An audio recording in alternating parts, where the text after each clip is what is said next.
उत्तर कोरियाई सैनिक अब रूसी सेना छोड़कर उत्तर कोरिया वापस जा रहे हैं। किम जोंग उन चाहते हैं कि लोग उन्हें अपने देश का हीरो माने। इसी वजह से उत्तर कोरियाई सरकारी मीडिया ने इन सैनिकों के लिए एक भावुक समारोह का प्रसारण किया जब वे मोर्चे से वापस लौटे। उन्होंने उनकी बहादुरी की तारीफ की और यहाँ तक कि एक ऐसे सैनिक की मदद भी की जिसने अपनी टांगें खो दी थीं। लेकिन प्रचार ने यह नहीं बताया कि उस सैनिक ने टांगें क्यों खो दीं। उसे व्लादिमीर पुतिन को एक उपकरण की तरह किराए पर दिया गया और जब उसने चलने की अपनी क्षमता खो दी, किम जोंग उन को वह चीज मिल गई जो उसके लिए कहीं ज्यादा मायने रखती है, 20 अरब।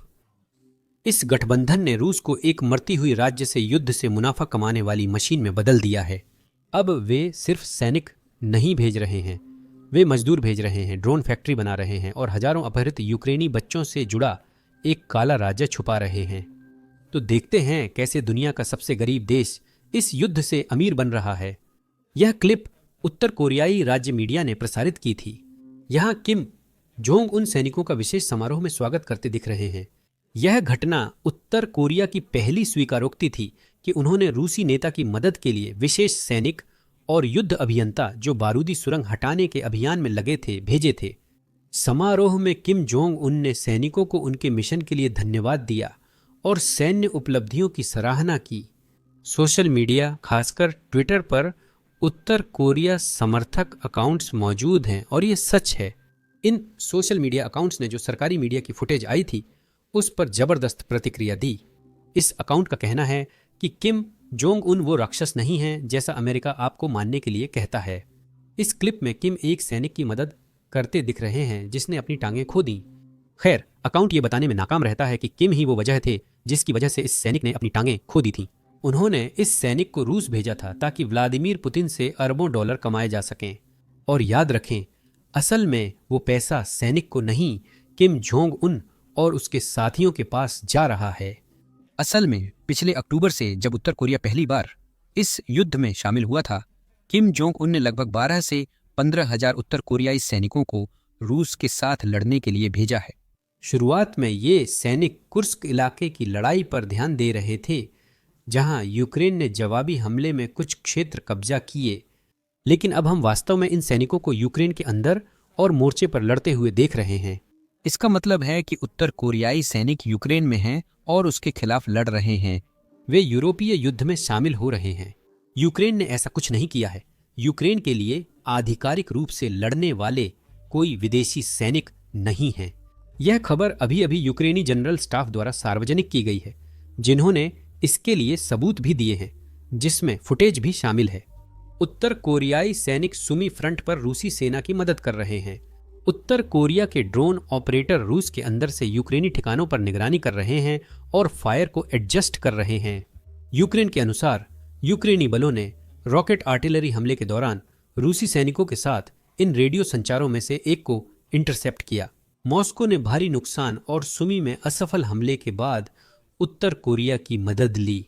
उत्तर कोरिया या किम जोंग उन के नजरिए से उन्हें इंसानी जानों की कीमत की परवाह नहीं है।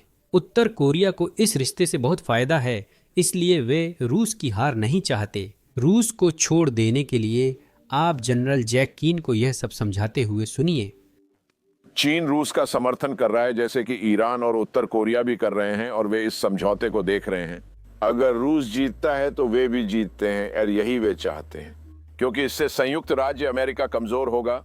इससे यूरोपीय भी कमजोर होंगे, इस मायने में कि वे एक सहयोगी और साझेदार का समर्थन करने में असफल रहे।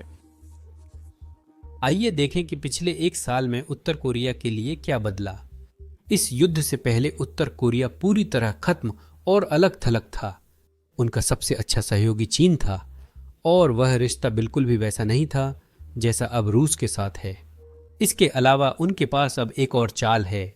वे रूस और चीन को एक दूसरे के खिलाफ इस्तेमाल कर सकते हैं ताकि उन्हें सबसे ज्यादा फायदा हो। अब जो लोग इतिहास मुझसे बेहतर जानते हैं वे यह बात जानते होंगे, उत्तर कोरिया शीत युद्ध में भी चीन और रूस को एक दूसरे के खिलाफ इस्तेमाल कर अपनी मर्जी पूरी कर रहा था। अब लगता है कि उन्हें फिर वही ताकत मिल रही है और ये एक ऐसे आक्रमण की वजह से है जिसे पुतिन बर्दाश्त नहीं कर सकते।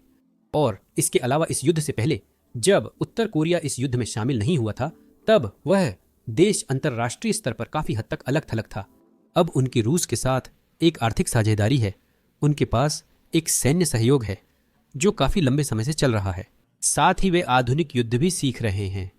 जो सैनिक मोर्चे से लौट रहे हैं उन्होंने देखा है कि 21वीं सदी का युद्ध कैसा होता है, खासकर आज के समय में। ये सैनिक कीम के लिए काफी मूल्यवान होंगे, जिनकी सेना ने 1950 के दशक के बाद कोई युद्ध नहीं लड़ा। और जैसे ये सब कुछ ही काफी नहीं था, अब नॉर्थ कोरिया अपने मजदूरों को रशिया भेज रहा है ताकि वे ड्रोन फैक्ट्रियों में काम कर सकें, और ये ऐसी चीज है जिससे नॉर्थ कोरिया बहुत लंबे समय तक फायदा उठा सकता है। इस पर एक रिपोर्ट पेश है।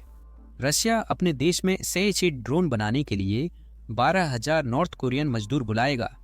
इन मजदूरों के टाटरस्तान के अलाबुगा स्पेशल इकोनॉमिक जोन में जाने की उम्मीद है। यह रशिया के पास एक औद्योगिक क्षेत्र है जो रशियन सैन्य तंत्र का अहम हिस्सा है।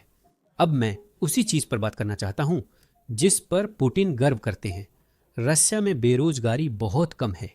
असल में यह रशियन इतिहास में सबसे कम है, पर इस आंकड़े की समस्या है कि वह सारा संदर्भ छोड़ देता है।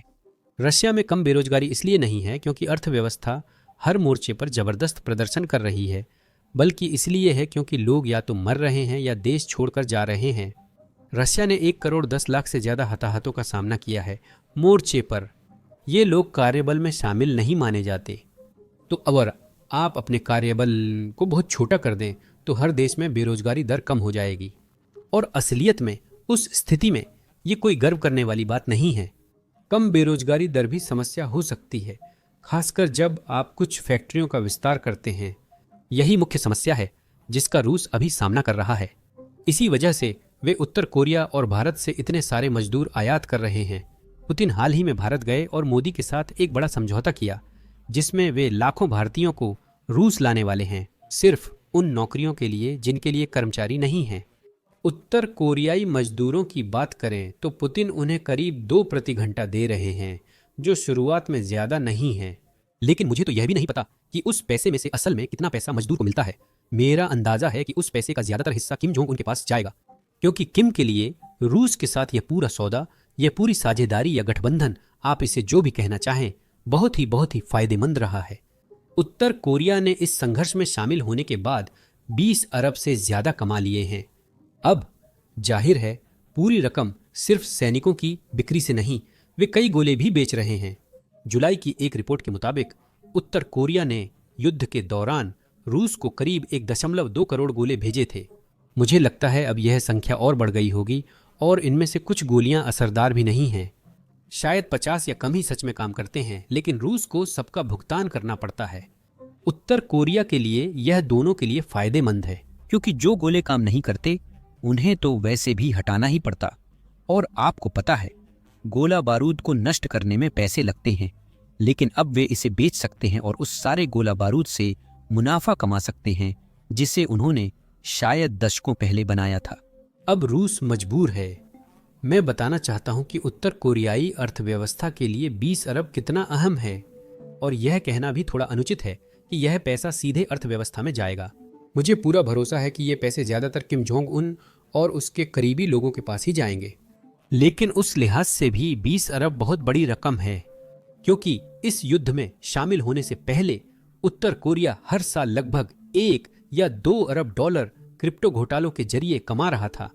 तो वे सचमुच क्रिप्टो कंपनियों और लोगों को ठग रहे थे और उनकी क्रिप्टो करेंसी चुरा रहे थे, है ना? और वो उनकी विदेशी आमदनी का 50% था। और अब वे सिर्फ लोगों और सैन्य उपकरण बेचकर हर साल 20 अरब कमा रहे हैं। तो ये कहना गलत नहीं होगा कि ये युद्ध उत्तर कोरिया के लिए वाकई बहुत फायदेमंद रहा है, कम से कम उनकी अर्थव्यवस्था के मुकाबले। और ऐसा लगता है कि पैसों का ये प्रवाह अभी जल्द ही धीमा नहीं होने वाला, क्योंकि वे पहले ही रूस के साथ नए समझौते कर रहे हैं। उत्तर कोरिया अपने ही देश में शाही ड्रोन और मिसाइलें बनाने की तैयारी कर रहा है, जिन्हें वे रूस को बेचना चाहते हैं। यह बात यूक्रेनी खुफिया प्रमुख बुदानोव ने उजागर की थी। उनका कहना है कि समझौते पहले ही हो चुके हैं और इस समझौते का मुख्य उद्देश्य उत्तर कोरिया के अंदर उत्पादन क्षमता को बढ़ाना है। यह बात मुझे पहले नहीं पता थी। इस वीडियो के लिए मैंने रिसर्च की थी। उत्तर कोरिया में पहले से ही कुछ फैक्ट्रियां हैं जहां वे अमेरिकी रीपर ड्रोन की नकल बनाते हैं। अब इन फैक्ट्रियों में से कई या तो विस्तार की जाएंगी या फिर नए सिरे से तैयार की जाएंगी। रूसी जुरान ड्रोन का उत्पादन करने के लिए, जो असल में वही शाहिद ड्रोन हैं जिन्हें रूसियों ने अब और रूसी दिखाने के लिए नया नाम दे दिया है। रूस और उत्तर कोरिया ने सिर्फ इन्हीं चीजों पर साझेदारी नहीं की है, इस साझेदारी का एक काला पक्ष भी है जो हाल ही में अमेरिकी सीनेट में सामने आया है। मुझे यकीन है आप में से कई लोग ये जानते हैं, रूस ने कब्जे वाले क्षेत्रों से लगभग इस 20,000 यूक्रेनी बच्चों का अपहरण किया है। इनमें से बहुत से बच्चों को रूस वापस भेज दिया गया है और जैसा कि आप जानते हैं, उन्हें देश भर में अलग अलग परिवारों में बांट दिया गया है। उन्हें जबरदस्ती अलग अलग परिवारों द्वारा गोद ले लिया गया है। ठीक है, लेकिन इनमें से कुछ बच्चों को हाल ही में उत्तर कोरिया के पुनः शिक्षा शिविरों में भेजा गया, यह हमें अभी पता चला। सुनिए। मेरी संस्था ने 165 पुनः शिक्षा शिविरों का दस्तावेजीकरण किया है जहां यूक्रेनी बच्चों को सैन्य प्रशिक्षण दिया जाता है और रूसीकरण किया जाता है। ये शिविर रूस के कब्जे वाले इलाकों में, बेलारूस में और उत्तर कोरिया में मौजूद हैं। इस फोटो में आप कब्जे वाले डोनेट्स्क क्षेत्र के 12 वर्षीय मिशा को देख सकते हैं और इस फोटो में कब्जे वाले सिम्फेरोपोल की 16 वर्षीय लीसा को। उन्हें अपने घर से 9,000 किलोमीटर दूर उत्तर कोरिया के सोंगदोवोन शिविर में भेजा गया था।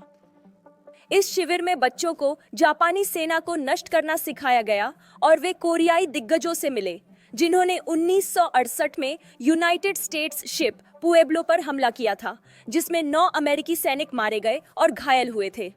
रूसीकरण और सैन्यीकरण बच्चों की गरिमा का उल्लंघन करते हैं और गंभीर आघात पहुंचाते हैं। अब यह पुतिन द्वारा यूक्रेनी बच्चों के खिलाफ किए अपराधों की सूची में एक और प्रविष्टि है। कई लोग भूल जाते हैं कि पुतिन के खिलाफ यूक्रेनी बच्चों के अपहरण के लिए खुद पर गिरफ्तारी वारंट जारी है। उनके खिलाफ वारंट उन मिसाइलों के लिए नहीं है जो वह यूक्रेन के अपार्टमेंट्स पर फेंक रहे हैं। उनके खिलाफ वारंट युद्ध अपराधों के लिए नहीं है जो उनके सैनिक फ्रंट लाइन पर कर रहे हैं, बल्कि उनके खिलाफ विशेष रूप से मानवता के खिलाफ अपराध, यूक्रेनी बच्चों के खिलाफ अपराध के लिए है। खैर, यह जारी है। रूस लगातार यूक्रेनी स्कूलों पर बमबारी कर रहा है। वे यूक्रेनी किंडरगार्टन पर भी बमबारी कर रहे हैं ताकि यूक्रेनी बच्चों को वह शिक्षा न मिल सके जिसके वे हकदार हैं।